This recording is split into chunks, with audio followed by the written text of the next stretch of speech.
அனைத்து பெற்றோர்களுக்கும் இந்த பதிவு.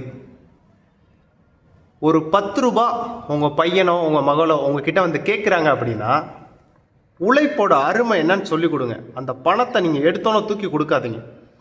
10 ரூபாய் எப்படி வந்துச்சு, நீங்கள் எப்படி அதை கஷ்டப்பட்டு சம்பாதிக்கிறீங்க அப்படின்னு ஃபஸ்ட்டு சொல்லி கொடுத்து அந்த 10 ரூபாயை கொடுங்க. அவனுக்கு அந்த 10 ரூபா வந்து விளையாட்டாக தெரியலாம், சின்னதாக தெரியலாம். அந்த 10 ரூபா பணம் சம்பாதிக்க நம்ம எவ்வளோ கஷ்டப்படுறோம் நமக்கு தான் தெரியும். எல்லா பெற்றோர்களுமே தாங்க, தப்பாக எடுத்துக்காதீங்க சொல்கிறேனேன்னு. நாங்கள் படிக்கும்போதெல்லாம் 25 பைசா 4 பிஸ்கட்டு கொடுப்பாங்க. அந்த காலத்தில் தொடங்கின வாழ்க்கை. அப்புறம் 2 ரூபா 3 ரூபாவில் பள்ளி படிப்பை முடித்தோம். ஆனால் இப்போ உள்ள பெற்றோர்கள் 10ஆம் வகுப்பில் நீ நிறையா மார்க் எடு, உனக்கு நாங்கள் பைக் வாங்கி தரோம், ஐஃபோன் வாங்கி தரோம், செயின் வாங்கி தரோம், கிஃப்ட்டு வாங்கி தரோம் இப்படின்னு சொல்லி சொல்லி சொல்லி அவனுங்க படிப்பில் டார்கெட் பண்ணுறதே அந்த பொருள் அடையிறதா தான் நினச்சி தான் படிக்கிறாங்க. நான் இவ்வளோ மார்க் எடுத்துகிட்டு எனக்கு பைக் கிடச்சிரும், இவ்வளோ மார்க் எடுத்துகிட்டு எனக்கு இது கிடச்சிரும், அது கிடச்சிரும் அப்படின்னு சொல்லிட்டு.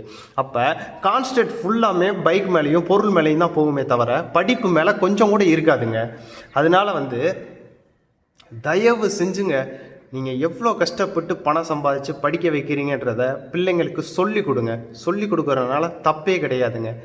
ஒரு பெற்றோர்கள் ஃபஸ்ட்டு நீங்கள் கண்டிக்கலை அப்படின்னா அவன் வழி தவறி போவாங்க. ஏன்னா இப்போ உள்ள ஜென்ரேஷன் நீங்கள் நினைக்கிற மாதிரி உள்ள ஜென்ரேஷன் கிடையாது. ரொம்ப மோசமான ஜென்ரேஷன். இன்றைக்கி 10 ரூபா கேட்பான், நாளைக்கு 50 ரூபா கேட்பான், நாளான்னைக்கு 100 ரூபா கேட்பான். ஃபஸ்ட்டு காலேஜுக்கோ ஸ்கூலுக்கோ விசிட் பண்ணுங்கள். வாரம் ஒரு 2 நாள் கரெக்டாக போகிறானான்னு பாருங்கள். அவன் நம்மளை சந்தேகப்பட்டாலும் பரவாயில்ல, காலேஜுக்கு ஃபஸ்ட்டு போகிறாங்களான்னு பாருங்கள். யார் கூட பேசுகிறாங்கன்னு பாருங்கள், என்ன பழக்கம் பழகுறாங்கன்றத பாருங்கள். சின்ன வயசுலேருந்து சொல்லி கொடுத்தாதாங்க அந்த வாழ்க்கை அருமையாக வரும்.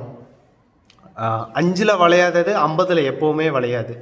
அதனால் சின்ன வயசுலேருந்து படித்து குடும்ப கஷ்டம், வறுமை, இப்படி தான் நீங்கள் படிக்கணும், இப்படி தான் நீங்கள் இருக்கணும், இதுதான் லைஃபு, இதுதான் உங்கள் சூழ்நிலை, இதுதான் நீங்கள் வாழ போகிற வாழ்க்கை, அதனால் படிப்பு தான் உங்களுக்கு எல்லாமே அப்படின்னு சொல்லி கொடுத்து பிள்ளைங்களை வளங்க. அதனால் எந்த தப்புமே கிடையாது. அப்போ தான் அவங்களுக்கும் தெரியும் நம்ம அப்பா அம்மா இவ்வளோ கஷ்டப்படுறாங்க போல், அப்போ நம்ம கரெக்டாக படிக்கணும், படித்து நல்ல நிலைமைக்கு வரணும் அப்படின்னு. நீங்கள் பிள்ளைங்களுக்கு கஷ்டம் தெரியாமல் வளர்க்கணும்னு ஆசைப்பட்டீங்கன்னு வச்சுக்கோங்களேன், அவன் மைண்டில் என்ன நினைப்பான் தெரியுமா? அப்போ நம்ம அப்பா அம்மா கஷ்டமே படுறதே இல்லை போல் இருக்குது, நம்ம சந்தோஷமாக இருக்கலாம் இனிமே அப்படின்னு அந்த மைண்ட் செட் ஏற்றிட்டான். அவனுக்கு படிப்பு சுத்தமாக வராதுங்க.